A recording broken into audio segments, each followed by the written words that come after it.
They laughed when she walked into the boardroom. They weren't laughing when she walked out with the company's secrets. Their empire's blueprint, and a vengeance that would redefine power. The glass of the Novatech tower shimmered in the morning sun, a jagged crown of steel stabbing the Manhattan skyline.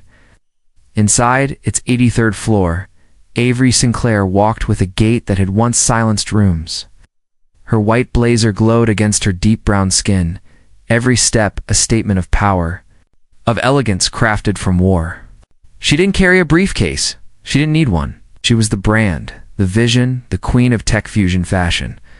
The very foundation Novatech stood on had been built from her sweat and dreams.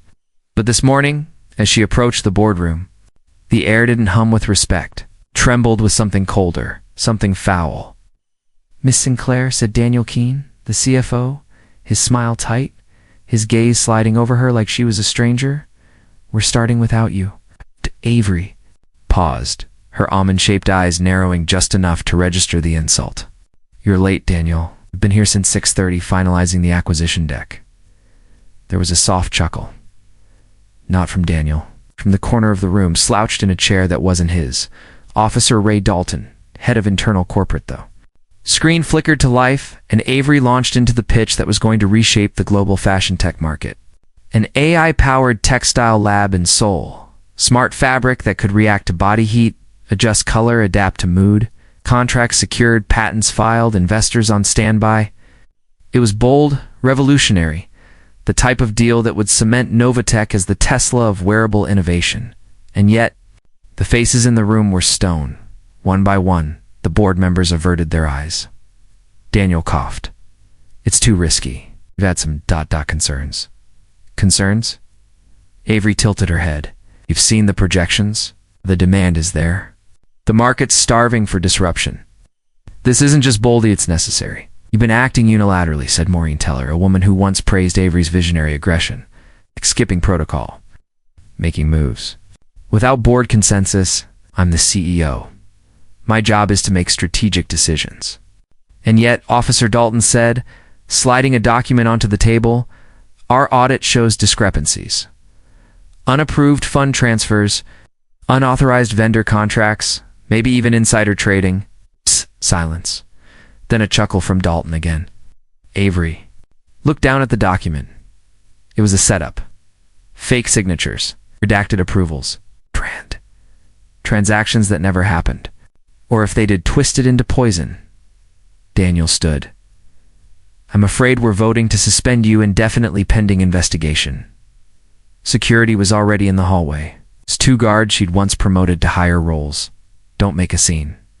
Dalton grinned. Cameras in the lobby still work, after all. Avery didn't move. "You're making a mistake," she said coldly. "And when this empire falls, it'll be from the inside. From men like you, who underestimate women like me." "Oh, honey," Dalton said with mock sympathy, "you're not being underestimated. You're being replaced." He took her badge, her access. They walked her out of her own building, and yes, the cameras were rolling. By noon, #Sinclair's candle was trending. Every tech blogger and media outlet from TechCrunch to Vogue. Business regurgitated the same PR-planted story. Novatech. CEO under investigation, reckless spending, questionable deals, possible fraud. The vultures didn't wait for facts, they feasted on the fall. Avery sat in the back seat of a black car, her assistant gone, her schedule cleared. Her phone buzzing like a dying animal. She stared at the screen. CEO ousted over tech lust empire. "Collapse," one tweet said. "Too much sass. Not enough substance," said another. And then, the one that cut deepest. Maybe she should have just stayed in fashion. She turned the phone off, and then threw it out the window. That night, she didn't go home. Her penthouse was likely bugged, and every known associate was being monitored. She'd been at the top too long to not anticipate this kind of fall. She drove herself 3 hours north, to a lakeside cabin she hadn't visited since her second year at Novatech. Inside, the power was off. Dust clung to the windows. The silence was clean, honest. Avery poured herself a glass of scotch and stared into the fireplace. No tears, not tonight. Just silence and strategy. She wasn't destroyed. She was distilled. She opened her laptop, encrypted drives, offline only, labeled Eve. It was the contingency plan she'd dreamed up in year 3 of Novatech. When they first told her, "You're too bold," she started building something they couldn't touch. A new kind of company, feminist, decentralized, ethically coded, backed by AI, powered by fashion tech innovation and crypto infrastructure. Something that couldn't be voted away by old men in gray suits. She hadn't opened the files in 7 years. Tonight, she began line by warlike line. The next few weeks were ghost mode. No interviews. No explanations. She reached out to her old Stanford roommate, Yasmin Cho, now a renegade coder running an anonymous AI ethics collective, to her ex, Jules Reeve, a VR developer blacklisted after refusing to let their military contractor weaponize his code, to Tony Torch Matthews, a former gang member turned underground brand strategist who once ran sneaker campaigns out of a Brooklyn basement, and to Sasha Ray Hall, a disgraced journalist who'd been blackballed for exposing corporate harassment. In the wearable tech world, they all said the same thing when they picked up, "We were waiting for your call." Daniel Keene was already wearing her office.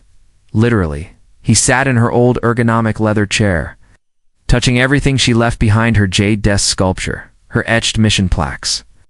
He signed deals she hadn't approved. He watered them down. Novatech's stock rose slightly at first, relieved investors. Lived within 3 weeks. The sole deal was dead. Their smart fabric lab pulled out by month 2. The Nova line, a watered-down version of Avery's vision, was a public failure. The public didn't want knockoffs. They wanted the queen. Ray Dalton wasn't done either. He started appearing on corporate security panels, giving talks about how CEOs needed to be reined in. He told jokes. Some women wear power suits like armor. This one wore it like drag. The audiences laughed. Avery watched every video, not out of pain, out of planning. It started with a whisper. Eve had entered private testing in 2 cities, New York and Seoul. An app. No logo. Invite-only. AI-driven fashion customization. Ethical sourcing. Live feedback texture. People couldn't describe it. They just knew it made them feel powerful. An anonymous user dropped a review. "Whoever built this stands power." In pain, the board at Novatech noticed. Too late, Avery's team launched their first coordinated move: acquire the licensing rights for Novatech. Original prototype fabrics through a third-party shell firm based in Lisbon. Daniel signed off on it without realizing. When the truth came out, they had sold the heart of their own technology, and the woman they fired owned it. Yasmin looked up from her screen. "They're offering a settlement, $10 million to walk away, no lawsuits, no press." Avery sipped her tea. "Did they think I was doing this for money, Jules? Then why are you doing it?" Avery looked into the fire again. "Because they said no. I want the whole world to see what yes looks like when I say it." Avery anonymously sent Sasha a cache of files, encrypted video recordings, audio clips, payoffs, security footage, the same kind Dalton had once used to humiliate her. Sasha published an expose titled, "The Security Guard Who Tried to Erase a CEO." Dalton was suspended, then arrested for illegal surveillance, bribery, destruction of evidence. His smirk didn't survive the headline. 6 later, Eve went public. Avery appeared on stage, dressed in a custom titanium white power suit, hair slicked back, flanked by her misfit team. "The world told me I was too much. Too smart, too bold, too black, too female, too dangerous. So I stopped listening and started building." Crowd roared. Press lit up. Novatech stock dropped 17% in a single day. Later that night, Avery received an email from Daniel. "Congratulations. You really made it impossible for us to ignore you," she replied. "You never ignored me. You just hoped I'd stay quiet." She didn't sign it. She didn't need to. The cabin smelled like pine and vengeance. Every wall had become a storyboard.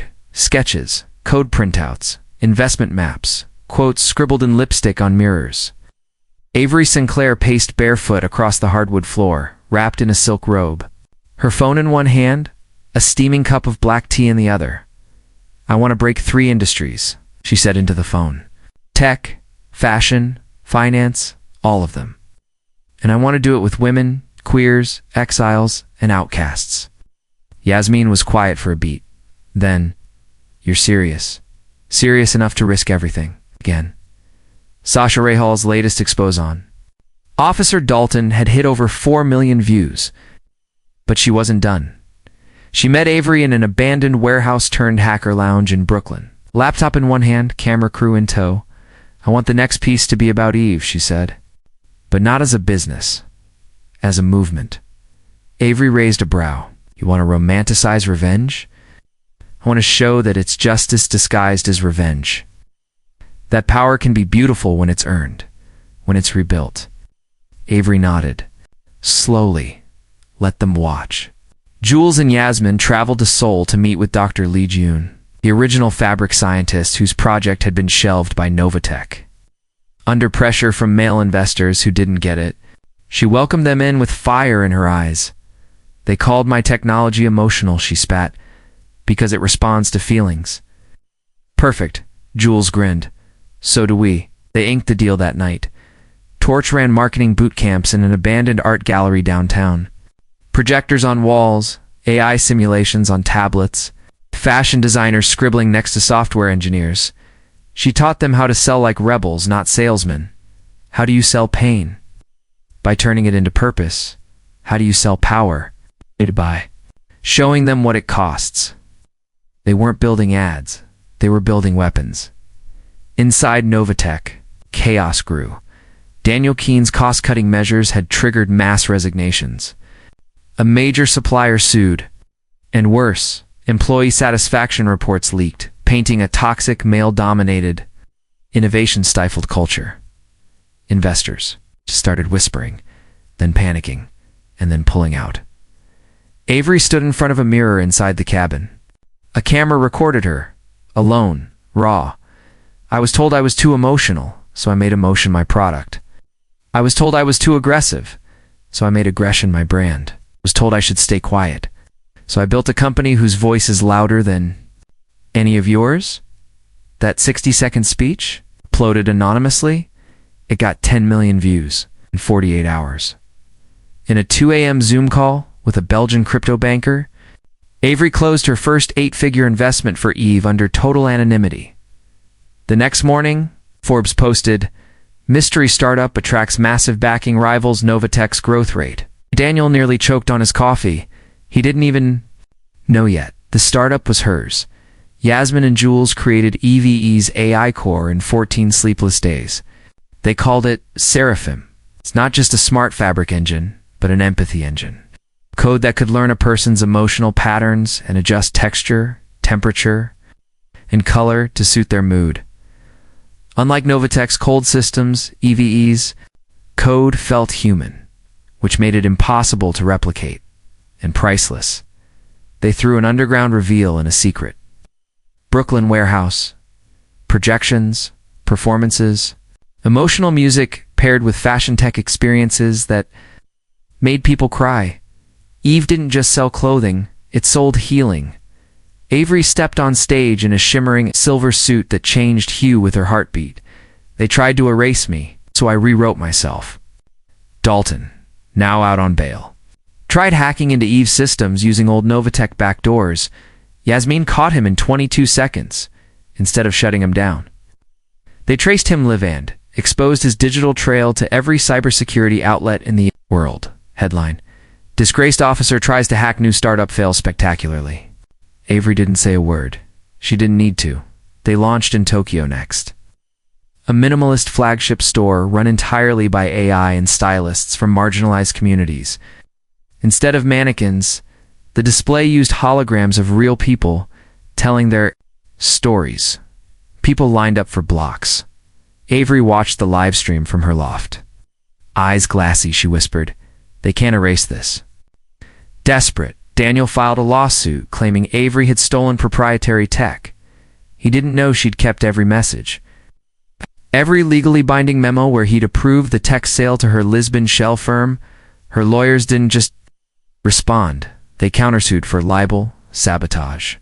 And breach of contract, Novatech stock dropped another 13%. Daniel called her personally, voice shaking. We can work something out. Merge. You take R&D. She hung up. He tried again. This time she answered. You said I was replaceable, she whispered. Now watch how hard it is to replace me. EV launched in 20 cities. Each launch featured local activists, artists, misfits. The company became a symbol for a new kind of capitalism, inclusive, Powerful. and unignorable. Eve wasn't just a startup anymore. It was a rebellion in silk. One final scene, Daniel opens a leaked Novatech memo. Subject line, Sinclair is building. Something bigger than a brand, she's building a religion. He turns pale, and he knows. They didn't just lose the CEO. They created their own reckoning. It was a quiet Wednesday when the boardroom door at Novatech swung open. No knock. No announcement. Just Avery. She walked in wearing a high-gloss black suit. With gold threading down the sleeves like lightning frozen in fabric, every man at the table stiffened. The room was silent, except for the metallic clicks of her heels on polished tile. I'm not here to negotiate, she said. I'm here to win. Backed by anonymous investors, Avery had just acquired 11% of Novatech, stock through 4 shell companies and 2 international holding firms. She was now the second largest. Shareholder Daniel Keene found out via Bloomberg's breaking news banner, live on screen while he was giving a press interview. Looks like the Queen's back, the anchor quipped.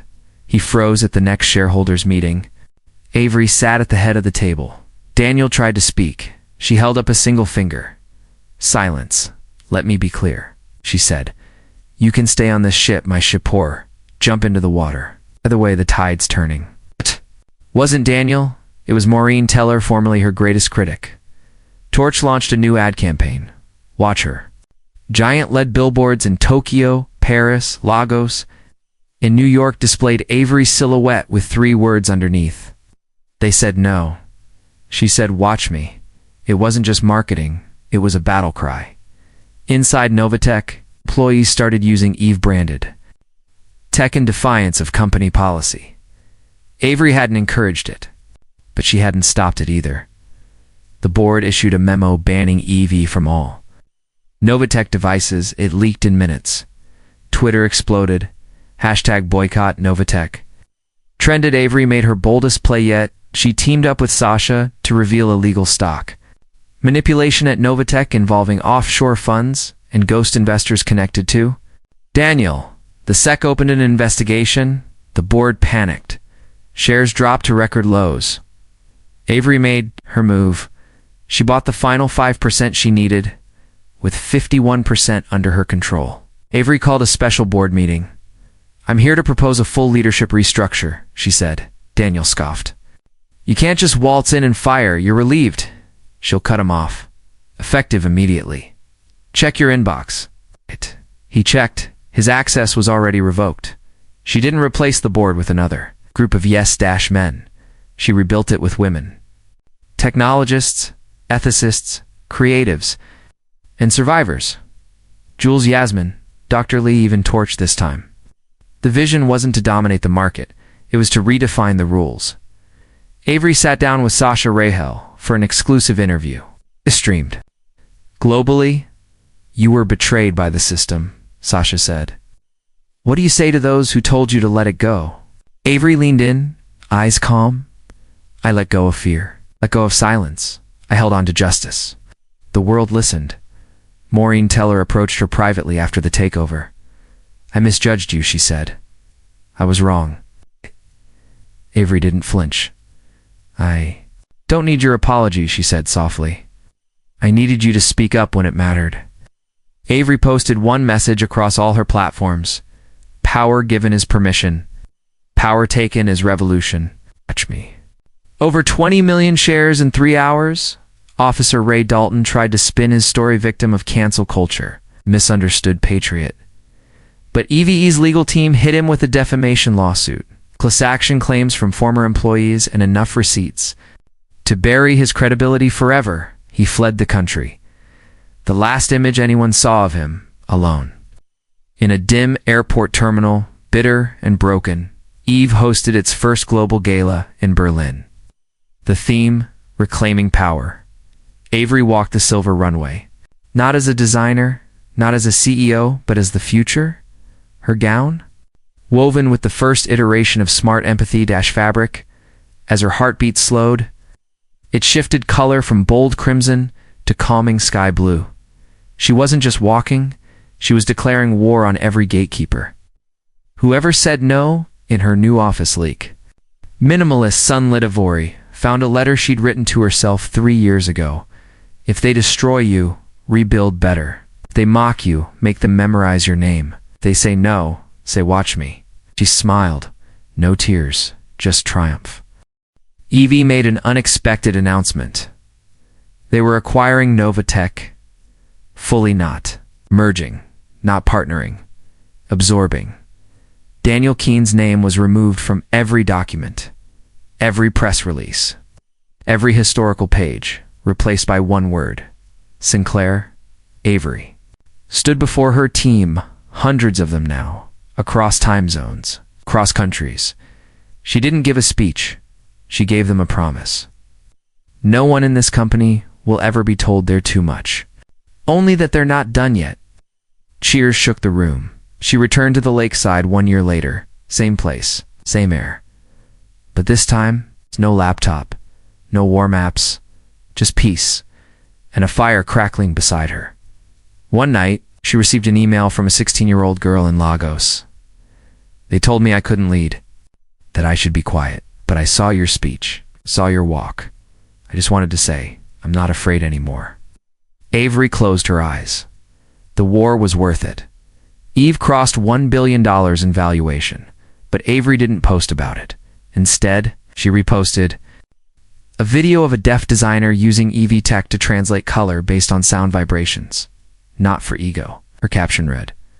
For everyone they tried to silence, Avery appeared on the cover of Time magazine. Headline, Watch Me.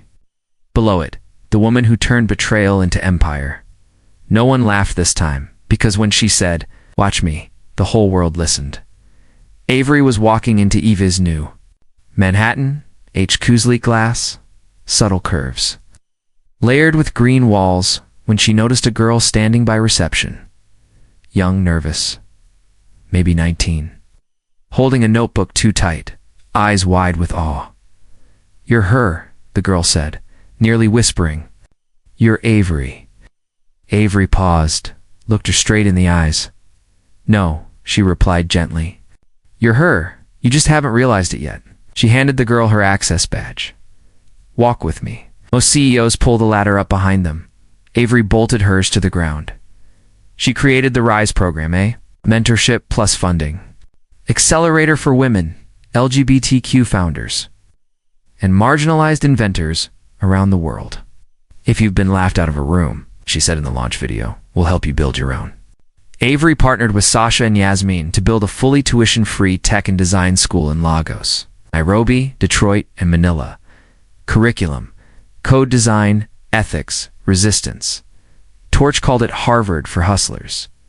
Its first graduating class, 89% women, in the heart of Atlanta, activists unveiled a new sculpture, not a tribute to a president or a general. It was a 14-foot bronze woman in a flowing tech fusion suit, head held high, hands gripping a broken crown, plaque underneath, Watch Me, dedicated to every woman told to sit down. Avery didn't attend the unveiling. She was already on to her next mission. In a quiet suburb, Daniel Keene lived in a gated home alone. No board seats, no interviews, just headlines he tried not to read. He watched Evie grow from a screen. He never reached out again. Avery never spoke of him. She had already deleted him. In every way that mattered, Evie's model was being replicated. Globally, not by knockoffs, but by believers. Microbrands, solo designers, Huck or Zoll forming a Watch Me network. A decentralized coalition of innovation, resistance, and beauty. When asked if she felt threatened by copycats, Avery replied, if it's good enough to steal, it's powerful enough to spread. At a major tech expo, a 10-year-old girl with Vitiligo approached Avery during a panel. "I want to be you," she said. Avery knelt beside her. "No," she said with a smile. "You're going to be better." The moment went viral. The girl later became one of Eve's youngest interns. Eve was nominated for Best Tech Disruptor by a global elite organization with a history of excluding women of color. Avery declined publicly. "You can't give me an award while still locking the doors behind me? Your stage isn't mine to walk." Instead, she funded an alternative awards platform for grassroots leaders. Torch revealed her backstory in a live TED Talk, how she survived gang violence, prison, and corporate betrayal to become CMO of Eve. "My resume wasn't on LinkedIn," she said. "It was in scars." But Avery didn't ask for a degree. She asked for fire. Yasmin quietly revolutionized Eve's AI into a mental health-aware system responding not just to mood, but to trauma markers. It detected depression, anxiety, even dissociation, then shifted color and pressure to help calm and center the wearer. No patents. No publicity. Some innovations, Yasmin said, aren't for applause. They're for survival. Sasha released a best-selling book titled, She Said Watch Me, The Woman, the War, the Revolution. Avery only read one line from the dedication. "To every voice they tried to silence you are not echoes. You're thunder," Jules proposed on a rooftop. At night, with nothing but city lights and the hum of revolution beneath their feet, Avery said yes, not just to love, but to peace. They didn't invite press, only the people who survived the war with them. Avery created a permanent clause in EVE's charter. No board can remove a woman without full public transparency. No tech can be developed without ethics review by a diverse panel. No project profits, unless workers at all levels benefit. She didn't just want to build power. She wanted to legalize justice. She returned to her childhood home in Chicago's South Side. It was smaller than she remembered, but still standing. She left a new doorbell, smart tech-enabled, gesture-controlled, built by Eve interns from the neighborhood. She rang it once, then walked away smiling. She received a video message from a young woman who'd been fired for standing up to her mail. "CEO, they laughed when I left. But I launched my own studio. Now they can't stop watching." Avery forwarded it to her whole team with one note: legacy. Avery was asked to close out the World Future Leaders Summit. She walked on stage in a blazing red suit, took no teleprompter, spoke only from fire. "I wasn't born into power. I built it from rejection, from rage, from refusal." Don't just break ceilings. Break the floor so no one ever falls that far again. Standing ovation? Merriam-Webster updated its definition of watch me as a phrase of modern rebellion and resilience, citing Avery's usage as the cultural pivot. It trended for days. But Avery didn't post. She was too busy building 5 Fortune 500 companies collapsed that year, overrun by their own outdated models, internal rot, and inability to evolve. When asked how Eve survived, Avery simply said, "We listened to the people you ignored." Every week, Avery received handwritten letters from women across the globe. Not fans, fighters. Some were abused. Some silenced. Some rebuilding. All had one thing in common. They ended their letters the same way. They said no, said watch me. Eve turned 5. No IPO. No merger. Just unstoppable momentum. Avery sat in her office, alone for a moment. She opened a drawer, pulled out the old news article from her firing. She lit a match, watched it burn, and whispered, This isn't a comeback. It's a new beginning." It began with a missed calendar invite, then a silent board vote she hadn't approved, then leaked minutes from a private strategy meeting. The signals were quiet, but Avery had learned long ago. Revolutions rarely came with war drums. Sometimes they came with a smile, and someone she trusted holding the knife. Yasmin called her. At 2:12 a.m., something's wrong. What kind of wrong? Code wrong. Security logs altered. Someone bypassed Seraphim's ethical lockouts. Avery sat up in bed. "Intern, no," Yasmin said. "This is surgical. Familiar. In the next board meeting, Avery stared. Down the line of executives, friends turned family turned something else. Her eyes stopped on Maureen Teller. Maureen. The former skeptic turned convert. The one who'd once admitted her biases. The one who'd helped her take Novatech. And now? She was sending files to outside firms. Private files. Vision papers. Strategy. Even Eve's empathy. Algorithms.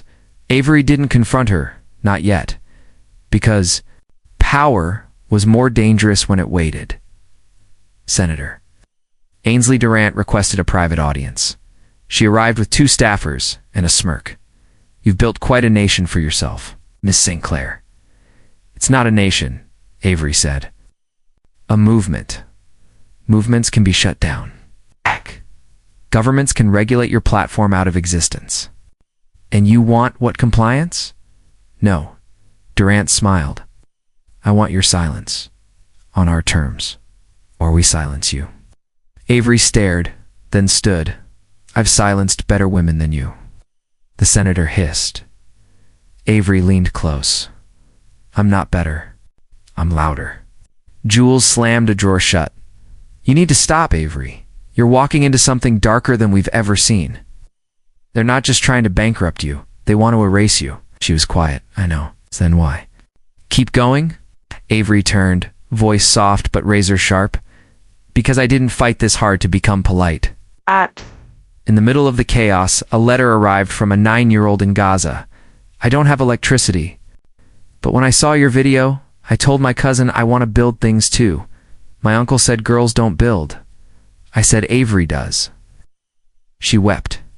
For the first time in months, the EV board fractured. Maureen proposed splitting the company in 2.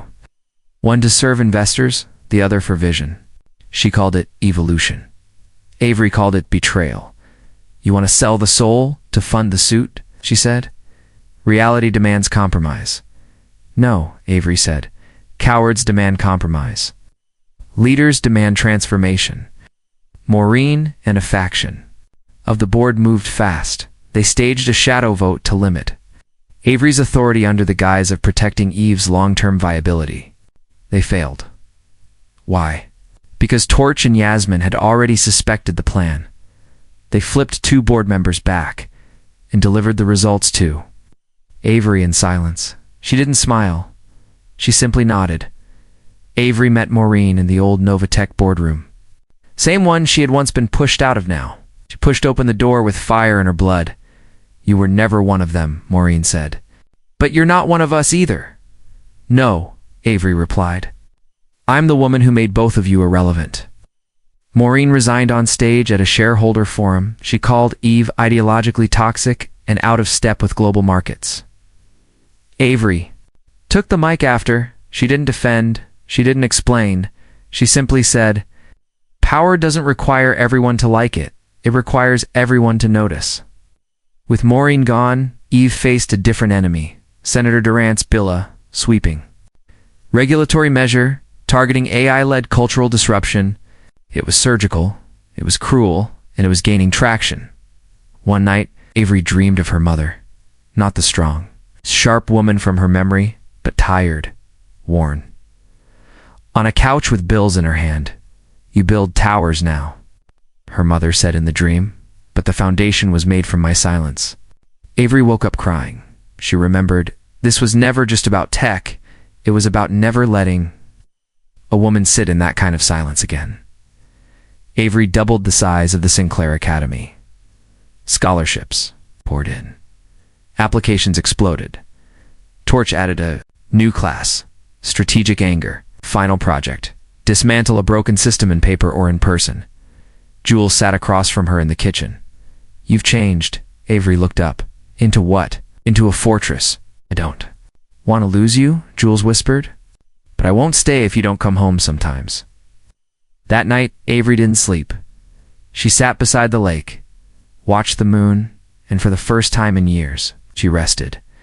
The bill against Eve came to a full vote. Analysts predicted failure.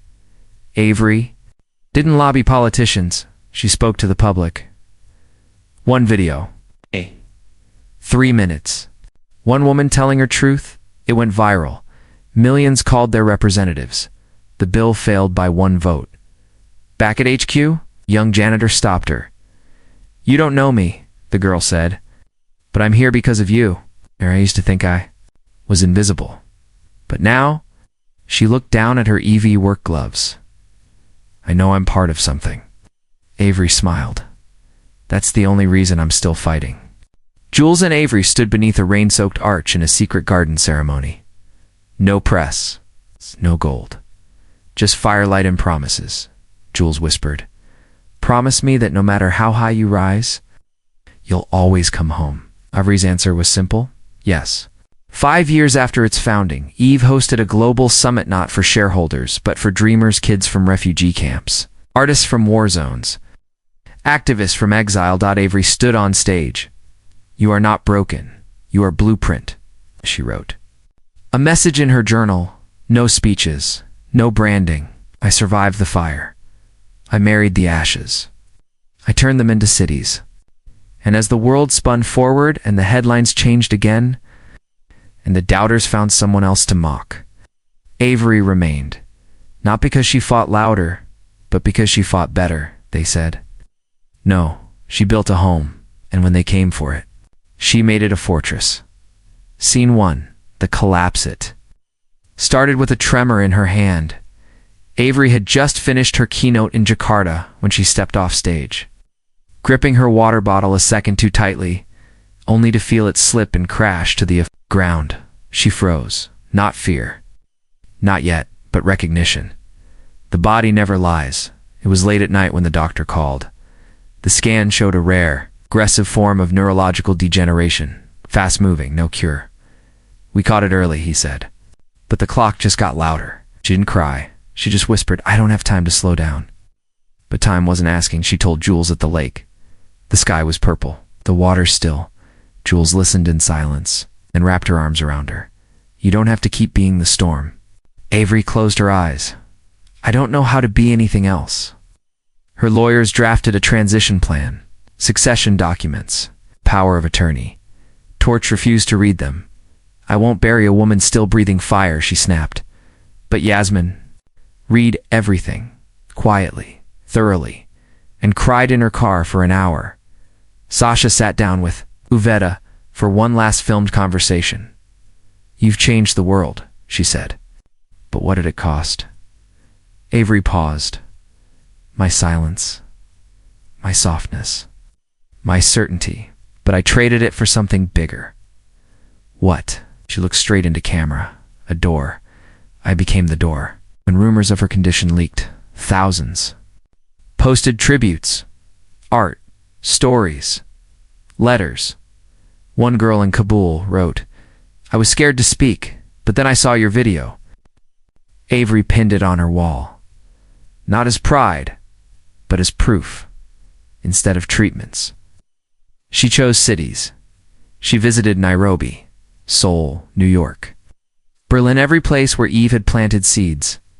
No speeches, just conversations. No stages, just presence, she wrote. A letter on the back of an old flyer from her first EV pop-up. "You will be laughed at. You will be exiled. You will survive. Not because they changed, but because you refused to."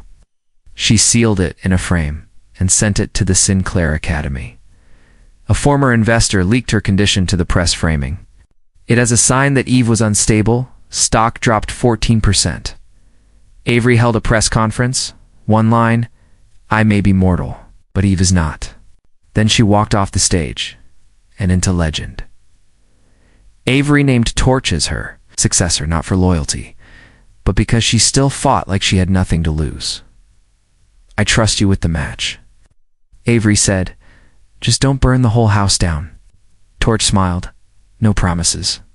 Avery recorded a private video for her team to be played only after her passing, but she ended it not with tears or goodbyes, with laughter, and a line no one expected. "You really thought I'd leave without one last mic drop?"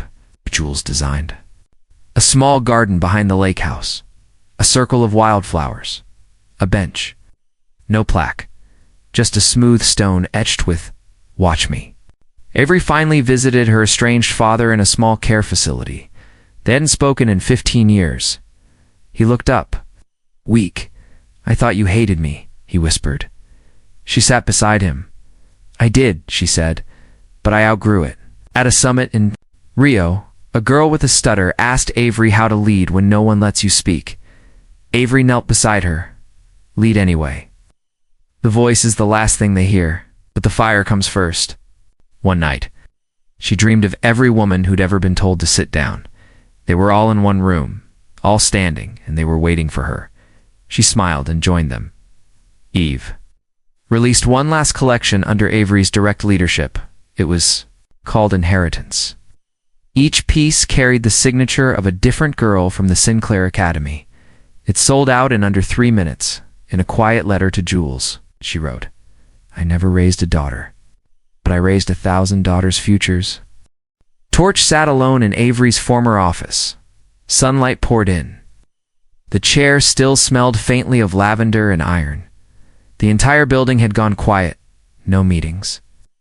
No announcements. Just reverent silence. Then Torch whispered, I don't know if I'm ready. Yasmin's voice crackled in through the speaker.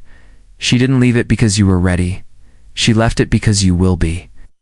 2 weeks after Avery's passing, Eve was hit by a coordinated hack targeting its education programs. The attackers called themselves the Purists, a regressive group from Eastern Europe and South Asia. Their demand? Dismantle Sinclair's brainwashing machine. Torch didn't blink. She activated Protocol Rebirth, a contingency. Avery had written for one scenario only. If they come for the girls. Sasha Rahal sat in her studio, trying to film a tribute. Take after take failed. Until she gave up, pan turned. The camera on herself mid-tears. She didn't just build something. She believed in broken things becoming beautiful again, including me. That raw footage became part of a documentary now taught in law and journalism schools. WORLDWIDEEVEs. Stock dropped 28% in a month. Investors started circling like vultures. One called Torch the activist without credentials.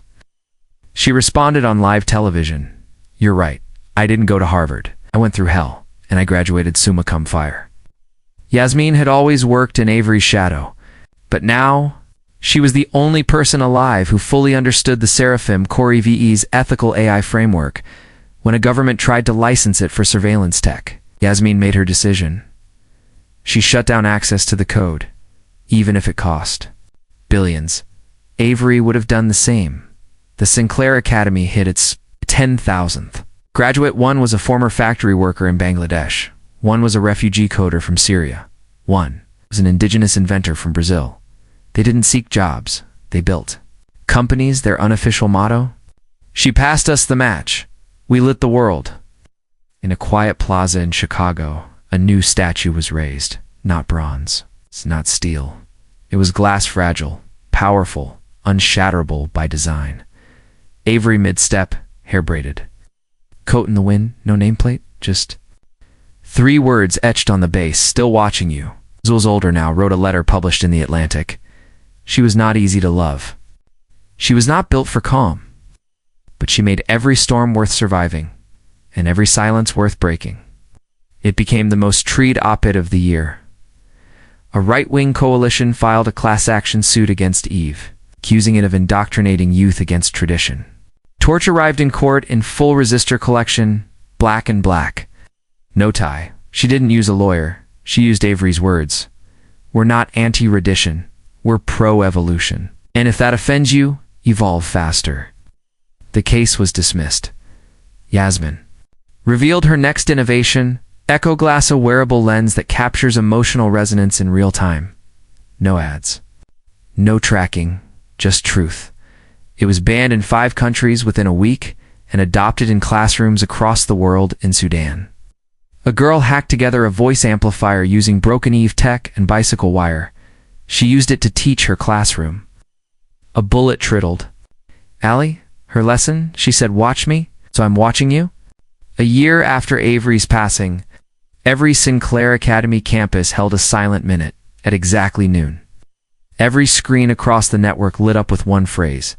The world told her to sit down. She built a throne instead. Torch introduced a new internal policy, Any idea rejected 3 times gets a Dreamer review. If it changes lives, it gets funded even if it's unrealistic. One intern said, "Isn't that risky?" Torch smiled. So was Avery. Sasha published one last article before retiring. The headline read, "She isn't gone. She's multiplying." At the new Avery Sinclair Museum of Power and Resistance, a young girl stood before a projection of Avery's final speech. She turned to her mother. "Will I ever be that brave?" The mother knelt down. "You already are." Torch stood at Avery's grave, beneath a tree heavy with white blossoms. "Did I do it right?" The wind didn't answer, but a bird landed on the branch above her, still and watchful. Torch smiled. "I thought so." Evie unveiled its next-generation platform, Evie 2.0, the Mirror Project, an AI not to predict trends, but to reflect injustice, to speak back, to provoke change, beta testers called it. The world's most empathetic conscience, a newly elected woman president who had once interned at Sinclair Academies, and a letter. "Everything I know about ethics, innovation, and power, I learned from a woman who built her empire in heels, fire, and defiance." The lake was still there, the cabin too, but now it was a retreat center for young founders. Artists, fighters, on the porch, carved into the wood beam above the door, were Avery's final words. "Break the floor so no one ever falls that far again." She was gone, but the code still spoke her name. The gown still shimmered in her silhouette. The girls still walked in her footsteps, barefoot, loud, and unafraid. They said no. She said, "Watch me," and the world still is. In the slums of Nairobi, Zara, age 17, rewired a broken solar charger with a torn EV manual she downloaded from a friend's flash drive. She wasn't a student. She wasn't trained, but she whispered to herself, "She built something from nothing, so will I." That night, Zara submitted her application to Sinclair Academy even though she had no internet at home. She did it from a rooftop using a neighbor's Wi-Fi in Waded River. Age 16, led a walkout in a conservative school in Mississippi after teachers banned a video clip of Avery's "Watch Me" speech. They called it defiant. River called it truth, and threatened with expulsion. She wore a hand-stitched coat with the phrase, "If I get in trouble for truth, then I'm in good company." Her video hit 4.2 million views in 3 days. Torch hosted the first Global Girls Power Summit in Seoul. 3,000 girls. 84 countries. One purpose. No corporate sponsors. No apologies. Every keynote speaker was under 25, and every session ended with, "Say it louder, walk in fire." Yasmin traveled alone to rural Turkey to personally train a group of girls using donated Eve processors. She didn't speak their language. They didn't speak hers. But when they finished their first program together, the youngest girl grinned and wrote on a tablet, "We understood you. You are Avery's friend." In New Delhi, Zara, 15, used open-source EV code to create an AI that writes poetry about missing mothers. She named it Ashes. The local tech authority demanded she dismantle it, saying it had emotional risk. She refused. Zara released Ashes online, saying, "Risk is what built my voice." In a secret basement in Iran, 3 girls used smuggled devices to set up a Sinclair satellite lab. Their first creation? A device that projects subtitles in real time for women with hearing impairments in courtrooms. They called it the Echo Ring. The government tried to shut them down, but the world was watching, now gray-haired. Asash Ray Hall hosted her last live broadcast. She opened the show with Avery's favorite quote, "Some fires don't burn out, they become direction." Then she played 100 short clips of girls from around the world saying, "I watched her. Now watch me." Zara's acceptance letter arrived via motorcycle courier. She opened it beside her younger siblings, lit by a flickering bulb. She read it aloud. "Your voice has been seen. Your courage has been heard. Your seat at the table is waiting." She screamed, then cried, then got to work. River raised $7,000 through a viral campaign. She bought used mics, speakers, and mixers, and converted her mother's garage into a media space called the Shout Room. Every guest had to finish their interview by completing the sentence, "Because of Avery, I It became a movement in Brazil. A muralist painted a 300-foot wall across a favela with the faces of girls from every continent in the center. Avery's outline, not in color, just in space, because as the artist said, she left room for us all to fit. Zara now led Ashfire, the most influential courage tech startup on the planet. Investors offered billions for a merger with Eve. Global, her team begged her to say yes, but she paused. Avery never sold her fire. Should Zara? River's new series Powerlines exposed corruption in elite female-led companies that had quietly co-opted Avery's image, but not her principles. She was called disloyal. Some even accused her of betraying the sisterhood. River's reply, we only wear her colors, but not her courage, then we're cosplay, not revolution. At a summit in Accra, Zara and River clashed on stage. Zara believed in building from within. River believed in burning from the outside. The audience was divided. The media pounced. But the girls, they listened, because even disagreement was part of the fire now. Torch revealed a holographic memory room at Sinclair HQ. Every major decision Avery ever made. Simulated and archived girls from around the world entered to learn. But one girl asked, do we always have to do it her way? Torch answered, no, you just have to ask. Would she be proud of your way? Zara confessed in an interview. Sometimes I hear her voice, not in dreams, in pressure, in the silence before I say yes to something I don't want. That voice reminds me, you don't owe them your comfort. After her exposed receives death threats, River disappears for 6 months. She resurfaces in Thailand, teaching young girls how to edit film on stolen WI-V. When a student asks if she's famous, River just laughs. I'm not famous, I'm useful, Zara. Is nominated for Global Peace Architect. It's the youngest in history. But the committee demands she sign a clause agreeing to avoid political entanglements. She walks away from the award. Peace without power is just pretty silence. Jules comes out of seclusion to mentor at a new Sinclair satellite in Montana. She tells students, Avery wasn't perfect. She was necessary. And now you are. A scandal erupts when it's discovered that some Sinclair chapters have begun enforcing a strict aesthetica look, a speech, a brand. Girls are being rejected for not fitting the vibe. Zara and River join forces again. They shut it down. They issue a global statement. We don't wear the fire. We are the fire. In a refugee camp on the Syrian border, a 12-year-old girl named Layla coded a breathing monitor from broken tablet parts and open-source EV designs. She had no schooling. No formal training, she said only. I saw the flame. I learned what I could. Her device saved 3 infants in its first week. Eve's legacy tech, Echo Glass, is hacked and used by governments to monitor protesters.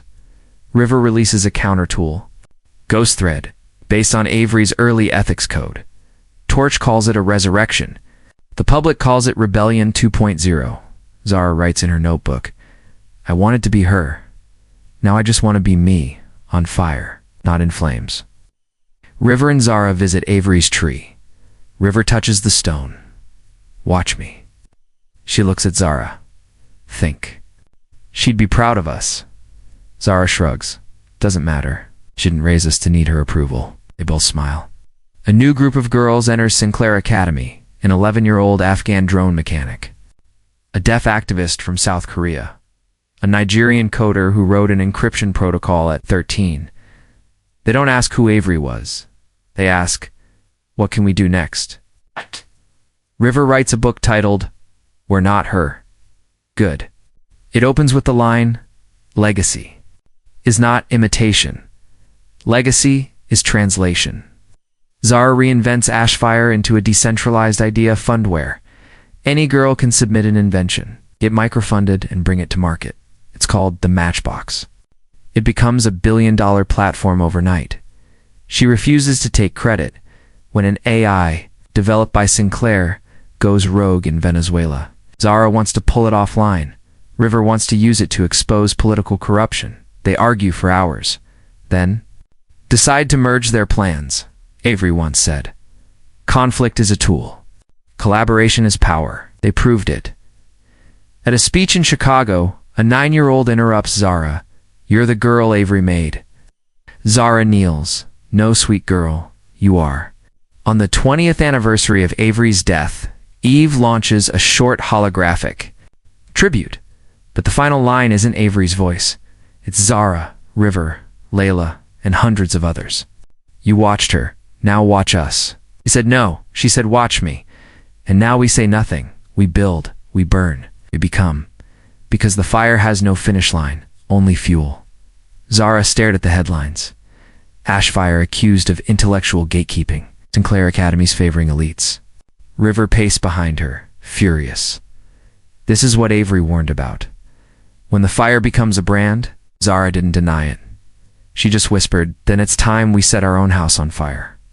An anonymous group calling themselves Ember hacked Sinclair's AI archive. They released a video. You taught us to resist. Now we resist you. Because what you built is becoming what you broke. The voice was distorted but female. Young and angry. Now 14. Layla emerged as the unexpected voice of the new rebellion. She released a manifesto. We are not your mentees, or not your case studies. We are the storm you prepared. We are not asking permission. It went viral in 16 languages in 24 hours. The media tried to pit River against Layla. She's ungrateful. They baited. River shook her head on live broadcast. No, she's hungry. That's exactly who I used to be. Zara shut down. The Ashfire office, temporarily, she recorded a 2-minute video, unposted. Tired eyes, I made this to break gates. Somewhere along the way, we built velvet ropes. Thank you for shoving us awake. Ember turned out to be a network of under-18 girls from around the world, those who couldn't afford Sinclair Academy, who were denied access to Ashfire, who built without being invited. They weren't trying to destroy legacy. They were trying to expand it. Jules wrote a message titled, Good Trouble, continued. Avery didn't raise leaders. She raised fighters. So, don't preserve her. Challenge her. She would have demanded nothing less. Layla founded Ash's Unwritten, a nomadic school that traveled country to country. Running on solar drones and repurposed tech. No tests, no fees, just one rule.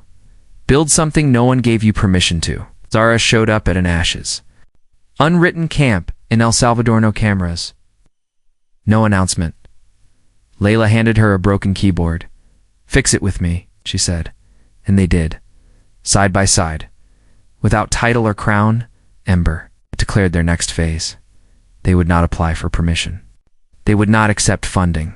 They would not become a chapter. Instead, they would remain fluid. A ghost fire, everywhere. Invisible, unstoppable. Scene 11. Torch's last stand torch. Nearing retirement, delivered her final speech at Sinclair HQ. She ended it with a single slide. We built the door. They broke. The hinges good. Before vanishing from public life, Sasha dropped her private Avery archive. Audio clips, raw footage, unfiltered journal entries. One voice note said, if they ever start worshipping me, tell them to set fire to the altar. Layla invited River, Zara, Stara, and Torch to speak at the first Ember gathering, but not as leaders, as students. They accepted. On the Mexican border, an Ember unit projected stories of undocumented girls onto the wall using drones. The government tried to block the signal. It failed. Thousands watched. Tears, applause, and a chant. No permission. Just power. Zara announced that Ashfire would transition into a community-governed trust. No CEO, no hierarchy, just circles of builders, each accountable to the others, she called it. Circle Fire. Layla and Ember reverse-engineered Sinclair's Band AI Core Echo Glass, turning it into a new open-source project, Ghostecho, a truth-preserving tool for activists in hostile regions. Even Yasmin sent in a line of code anonymously. River released a short film called Legacy Was never meant to be comfortable. It ended with a single shot. Layla standing in front of the Sinclair statue, spray painting the word Evolve. Jules stood again at the lake house porch, this time not to mourn, but to listen. She heard them girls all over the world, laughing, conning, yelling. You would have loved this mess, she said out loud. and the trees seemed to agree. In the bottom of Sasha's archive was a locked video file labeled, "If they go too far." But the password never worked, because the future never belonged to her. That file was just a red herring, a reminder there is no final authority, only fire, and those brave enough to fan it. It said no. She said, "Watch me," and they watched. But then they stopped watching. They started building, then burning, and becoming, again and again. Scene 11. Torch's last stand. Torch's last stand. Torch, nearing retirement, delivered her final speech at Sinclair HQ. She ended it with a single slide. "We built the door. They broke the hinges. Good." Before vanishing from public life, Sasha dropped her private Avery archive, audio clips, raw footage, filtered journal entries. One voice note said, "If they ever start worshipping me, tell them to set fire to the altar." Layla invited River, Zara, Stara, and Torch to speak at the first Ember gathering, but not as leaders, as students. They accepted. On the Mexican border, an Ember unit projected stories of undocumented girls onto the wall using drones. The government tried to block the signal. It failed. Thousands watched. Tears, applause, and a chant. No permission, just power. Zara announced that Ashfire would transition into a community-governed trust. No CEO, no hierarchy, just circles of builders, each accountable. To the others, she called it Circle Fire. They gathered in silence, not to mourn her, not to celebrate her, but to recognize what she had unlocked in the world. Avery Sinclair had not built an empire to last forever. She had built a match meant to be struck once, to ignite something far more powerful. Now her name was not carved in stone or frozen in legacy. It lived in whispers at protests, in sparks of code, in dresses stitched by fearless hands, in voices that no longer waited for permission. She had burned her way into history, but her final triumph. How? She made sure that no girl after her would need to burn alone. They said no. She said, "Watch me," and the world did. Then the girls rose, and they stopped watching. They took over. The end.